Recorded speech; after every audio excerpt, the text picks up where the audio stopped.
Hello दोस्तों, जैसे कि आज हम पढ़ने वाले हैं गोलीय पृष्ठों पर अपवर्तन का सूत्र। गोलीय पृष्ठों पर अपवर्तन का सूत्र दो प्रकार से हो सकता है, एक उत्तल एक अवतल। तो हम लोग आज पढ़ने वाले हैं उत्तल। उत्तल से जैसे कि यही देख लीजिए फिगर है। मान लीजिए एक उत्तल गोलीय पृष्ठ है। मान लीजिए कोई उत्तल गोलीय पृष्ठ है। गोलीय पृष्ठों पर अपवर्तन का सूत्र तो ये दो प्रकार का होता है, एक होता है उत्तल, एक होता है अवतल। तो हम आज पढ़ने वाले हैं उत्तल।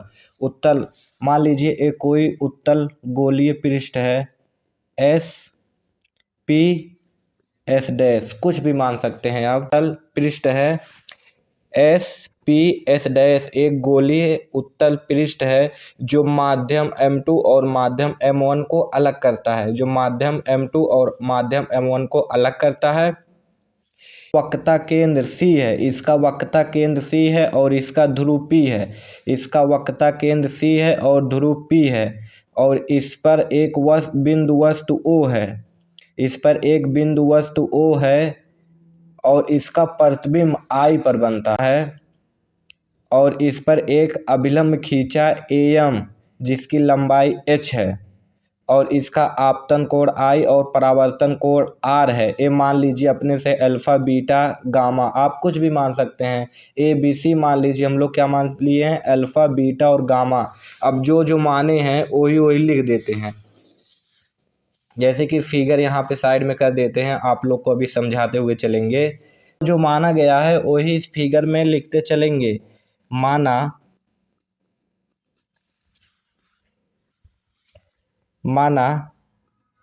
एस पी एस डैश क्या है, S P S dash, S P S dash एक गोलीय उत्तल पृष्ठ है। मान लीजिए एस पी एस डैश एक गोलीय उत्तल पृष्ठ है। गोलीय उत्तल पृष्ठ है जो माध्यम N1 व माध्यम N2 को अलग करती है। जो जो यही फिगर में माने हैं सेम सेम वही लिख दीजिए बस। मान लीजिए एस पी एस डैश एक गोलीय उत्तल पृष्ठ है जो माध्यम N1 और माध्यम N2 को अलग करता है, बस। और क्या, और मान लीजिए जिसका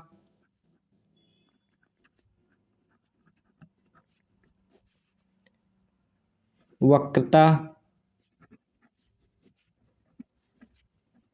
केंद्र C व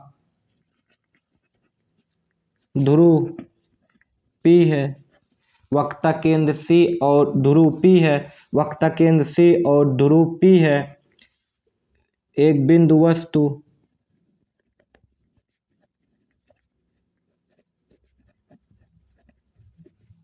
O है।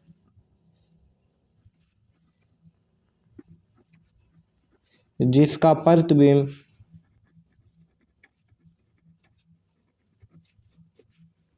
I पर बनता है। जिसका प्रतिबिंब I पर बनता है, बस। मतलब जो जो ये फिगर में सेम तो जो जो समझ में आ रहा है वही लिख दो। मान लो प्रतिबिंब I पर बन गया, हाँ, और वस्तु की दूरी ये ध्रुव और वस्तु के बीच की दूरी क्या है, U है। वह प्रतिबिंब की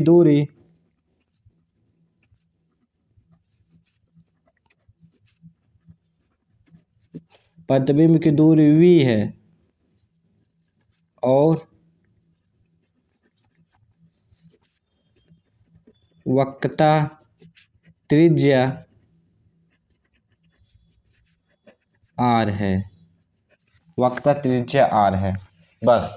मतलब जो जो फिगर में समझ में आ रहा है वो लिख दो। मान लीजिए एस पी एस डैश एक गोलीय उत्तल पृष्ठ है जिसका ध्रुव P है, वक्रता केंद्र C है, वक्रता त्रिज्या R है, इस पर वस्तु O है जिसका प्रतिबिंब I पर बनता है, और माध्यम M1 N2 है जो कि माध्यम को अलग करता है। बस यही जो फिगर में है सेम टू सेम यही लिख दिए। अब देखिए आगे बढ़ते हैं। आगे क्या कहता है कि इस पर एक अभिलंब CN खींचा तो अभिलंब और लंब के साथ बना कोण I और R है। तो मान लीजिए त्रिभुज किसमें, AOC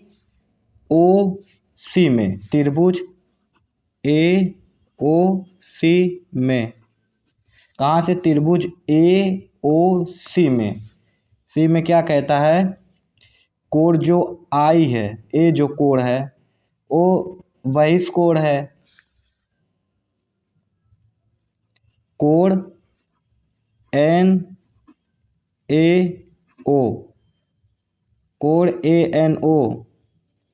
बराबर कोण NAO, ए बाहर वाला कोण, ANO, AI है पूरा कोण, समझ लीजिए अच्छे से, ANO AI कोण I बराबर क्या होगा, बहिष कोण।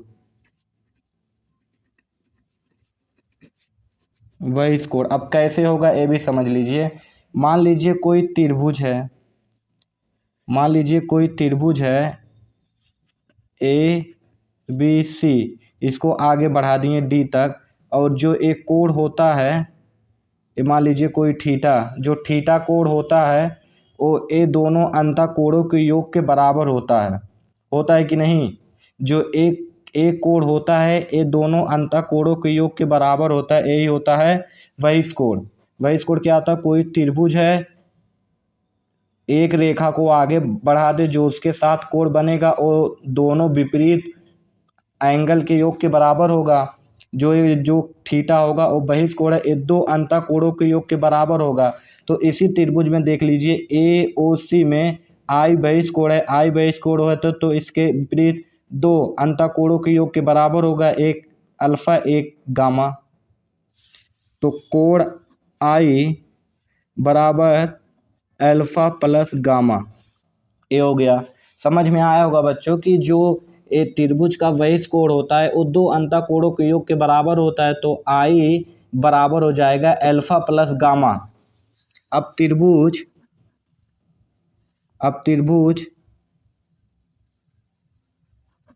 AIC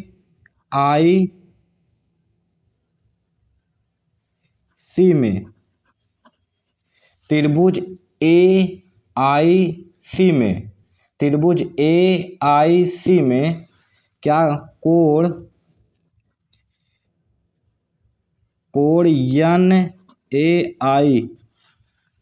NAI, त्रिभुज AIC में त्रिभुज NAI क्या है, बहिष कोण है, बराबर R, बराबर क्या होगा, बहिष कोण।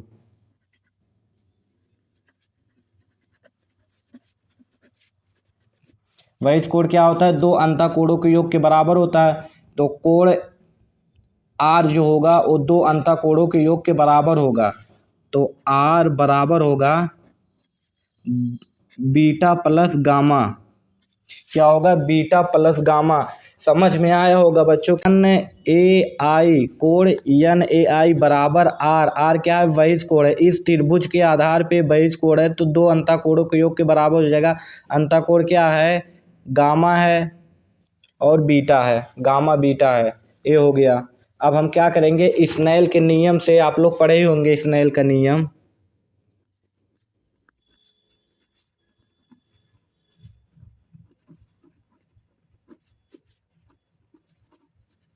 स्नेल का नियम क्या कहता है, दूसरा माध्यम बटे पहला माध्यम बराबर साइन I बटे साइन R, यही कहता है। स्नेल का नियम यही कहता है कि N2/N1 बराबर साइन I बटे साइन R, ये कहता है, साइन I बटे साइन R कहता है। और मान लीजिए इस त्रिभुज में आइए, मान लीजिए एक द्वारक बहुत छोटा हो, मान लीजिए द्वारक बहुत छोटा हो, ए पी के अत्यंत निकट हो। अगर ए जो वस्तु से चलने वाली किरण है, अगर ए यहाँ पे है, अगर ए निकट निकट निकट होते चला जाएगा तो एक एंगल क्या हो जाए, एंगल बहुत छोटा हो जाएगा। जब एंगल छोटा होता है, जब कोण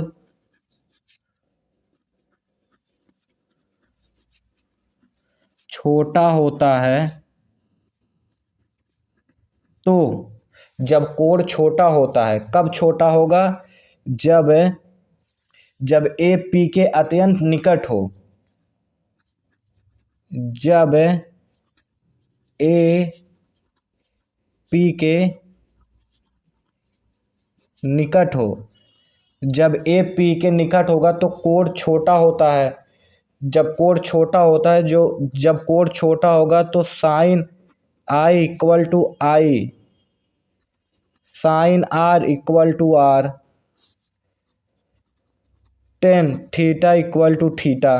मतलब जब कोण अत्यंत निकट होगा तो साइन कॉस टेन कुछ भी हो वो अपना एंगल छोड़ देगा, सिर्फ अपना एंगल ही देगा। मान लीजिए कोण अत्यंत छोटा हो, तो कोण छोटा होगा तो मान लीजिए कोई कॉस थीटा है तो सिर्फ थीटा ही बचेगा, कॉस हट जाएगा। अगर कोण अत्यंत छोटा हो तो कोण अत्यंत छोटा होगा तो साइन आई अपना एंगल छोड़ देगा, आई रहेगा। साइन आर अपना एंगल छोड़ देगा, आर रहेगा। टेन थीटा अपना एंगल छोड़ देगा, थीटा बचेगा। कॉस थीटा अपना एंगल छोड़ देगा तो थीटा ही बचेगा। मतलब कोण जब अत्यंत छोटा होगा तो साइन कॉस टेन से कुछ भी हो वो अपना एंगल छोड़ देगा, सिर्फ अपना हट जाएगा, सिर्फ जो एंगल होगा वही बचेगा। थीटा वन है तो थीटा वन रहेगा। अगर कॉसेक में थीटा वन है तो कॉसेक हट जाएगा, सिर्फ थीटा वन बचेगा, अगर एंगल बहुत छोटा हो तो। ये मान लीजिए तो यहाँ क्या बचेगा, n2/n1। तो यहाँ क्या बचेगा, n2 अपान में n1। जब साइन अपना एंगल छोड़ देगा तो i अपान में r। जो i और r का मान यहाँ से उठा लीजिए। i का मान क्या है, अल्फा प्लस गामा, और r का मान क्या है, बीटा प्लस गामा। तो n2 अपान में n1 इक्वल टू साइन आई का मान यहाँ से उठा लीजिए। साइन आई का मान क्या कहता है, alpha plus gamma, alpha plus gamma. और आर का मान यहाँ पर है beta plus gamma, beta plus gamma. अब इंटू कर दीजिए, अब इंटू कर दीजिए।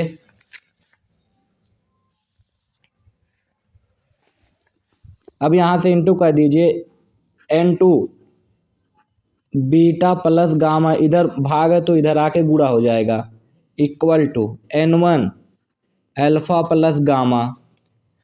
अब इसको अंदर गुणा कर दीजिए, n2 बीटा प्लस, एक बार इसमें होगा एक बार इसमें होगा, n2 प्लस बीटा फिर n2 plus gamma equal to, इसको भी करिए n1 alpha plus n1 gamma. इसको अंदर इंटू कर दीजिए, n1 गामा। अब अल्फ़ा को एक साइड भेज दीजिए, अल्फ़ा यहाँ पर भी है, अल्फ़ा यहाँ पर भी है, अल्फ़ा को एक साइड भेज दीजिए। n2 बीटा, ये इधर आ जाएगा, n1 इधर प्लस है, इधर आ जाए minus, n1 alpha equal to n1 gamma है, ये इधर प्लस है, इधर आ जाएगा minus, minus n2 gamma, n2 beta minus n1 alpha equal to, इसमें गामा कॉमन है, गामा दोनों में है तो गामा बाहर ले लीजिए, n1 minus n2 equal to gamma, equal to gamma. इसको समीकरण 1 मान लीजिए, इसको समीकरण 1 मान लीजिए। अब फिगर में फिर से आइए।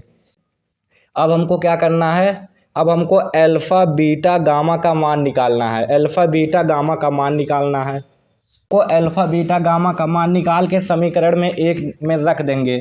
तो अल्फ़ा बीटा गामा का मान कैसे निकालेंगे, यदि अल्फ़ा का मान निकालना है तो अल्फ़ा का ऐसा क्या साइन ले कि उसमें ये दोनों ही आए, क्योंकि इसी दोनों का मान पता है हमको, कर्ण का मान पता ही नहीं है हमको, लंब का मान पता है, आधार का मान पता है।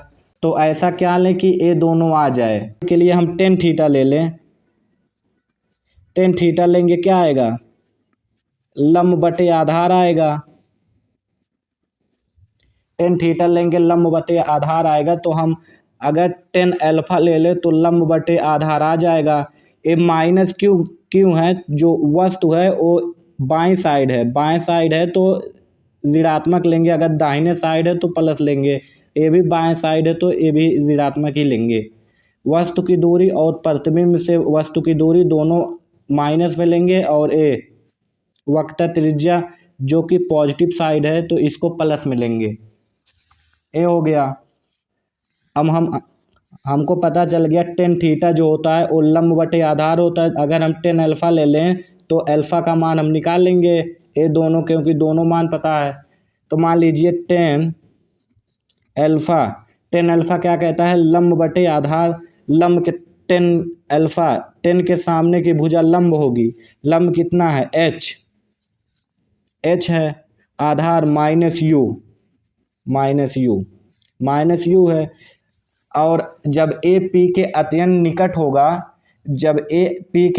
निकट होगा तो टेन अल्फा या कुछ भी हो वो अपना एंगल छोड़ देगा। जब वो अपना एंगल छोड़ देगा तो अल्फा बराबर क्या हो जाएगा, माइनस एच अपान में यू। यह क्या हो गया, अल्फा का मान हो गया। अब उसी प्रकार हम बीटा का मान भी ज्ञात कर सकते हैं। मान लीजिए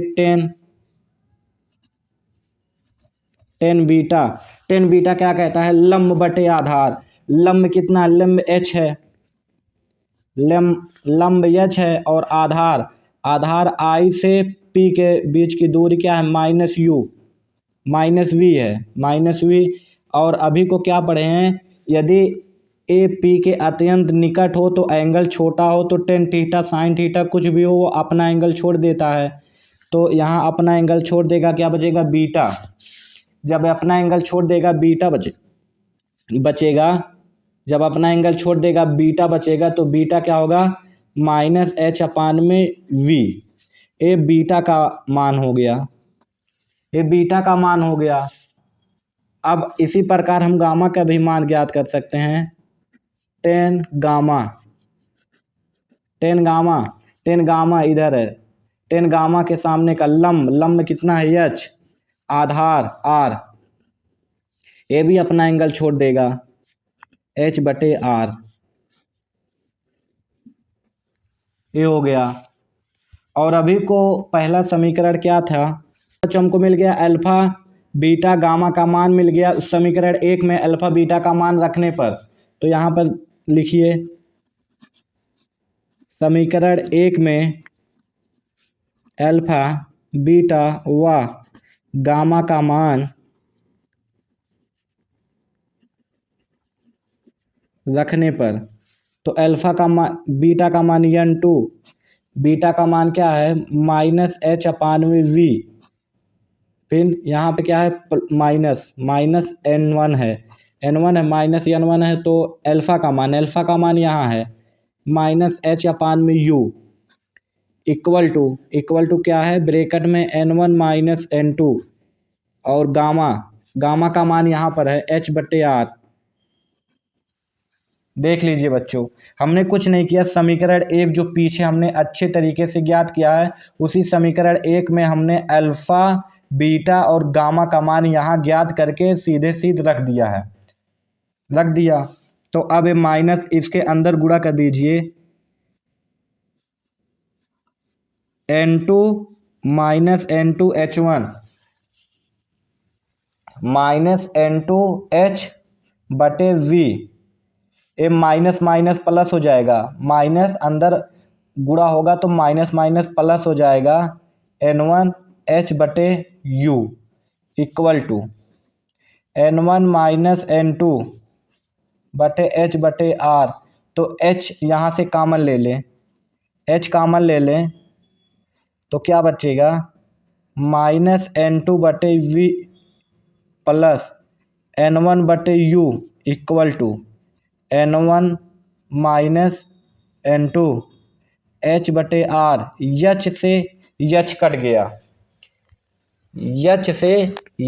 गया, तो यहाँ बचा, इसको पहले लिख ले, n1 बटे u माइनस n2 बटे v equal to N1 minus N2 बटे R, N1 माइनस N2 बटे R।